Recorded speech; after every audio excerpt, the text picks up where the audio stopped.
everybody. If you have hands, clap them for Chris, everybody.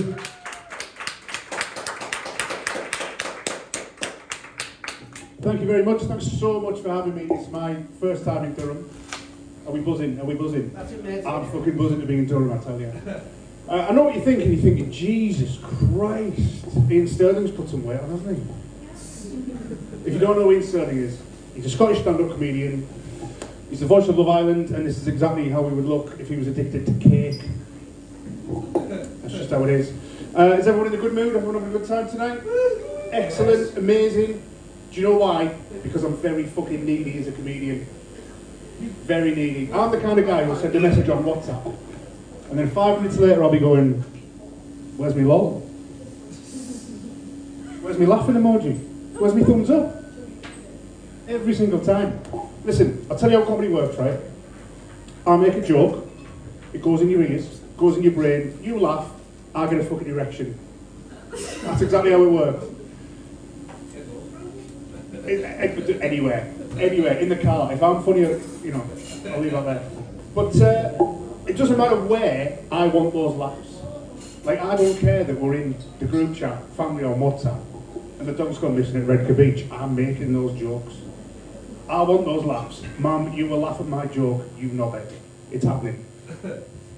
I'm making jokes. I'm telling her that if the dog doesn't come back, she doesn't have to pay to bury it. It's win-win. It's amazing. Didn't go down well.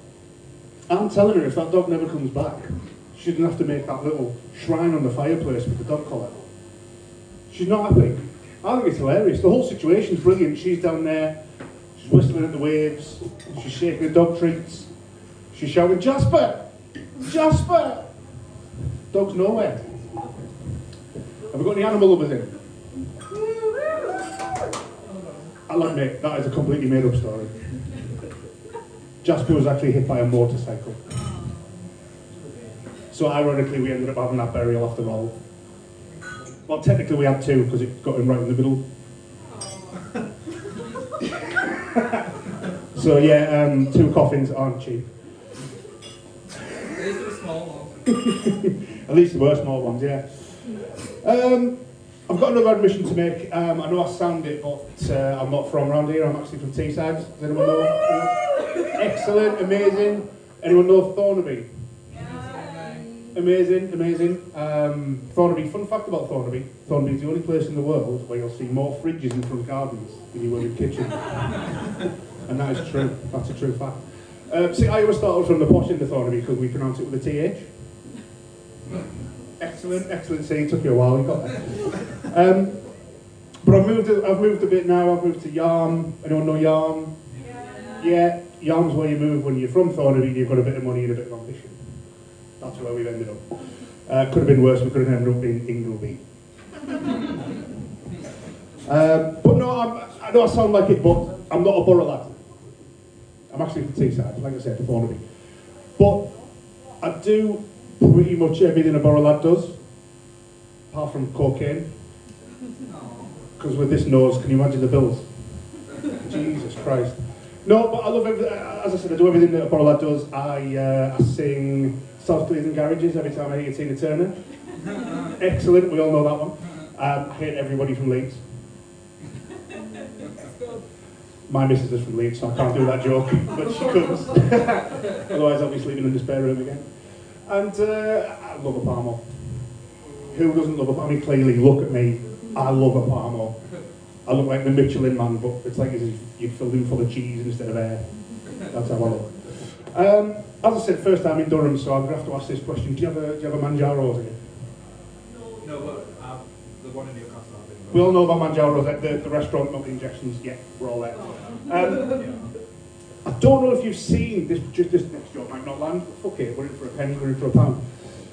Has anyone seen the advert for Manjaro's with all the celebrities and the sportsmen and the actors and the famous boxers and stuff that push a bit of Parmo around on the plate and then claim it's the best thing they've ever eaten? Yeah, we've seen them. Absolute bollocks, isn't it?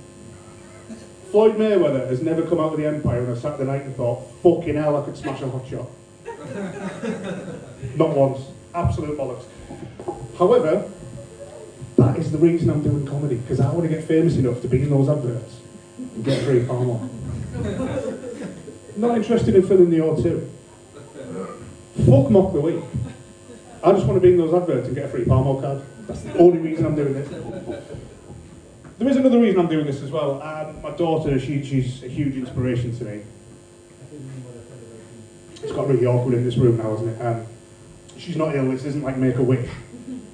But she's at that age where she's doing singing lessons and acting lessons and dancing lessons and all that type of thing. And it was about a year ago I saw her on stage in Stockton.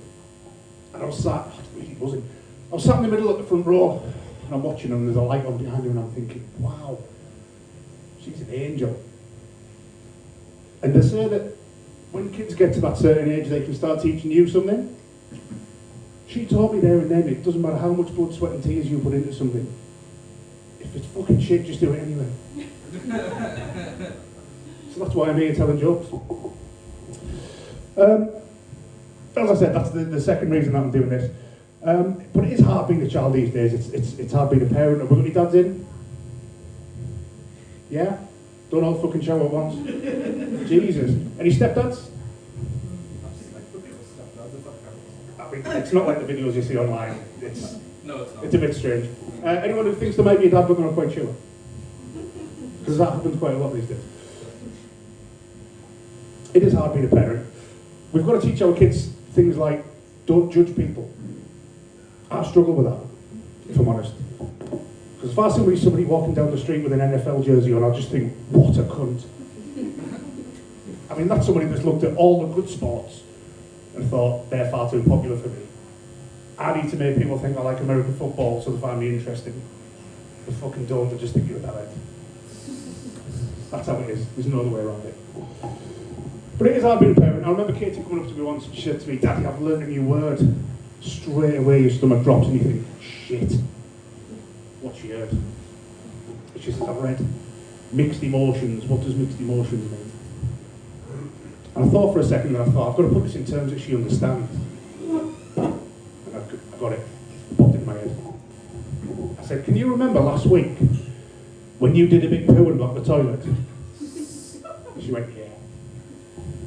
I said, can you remember when you didn't want to flush the chain in case the room filled up like in Paddington? She went, yeah.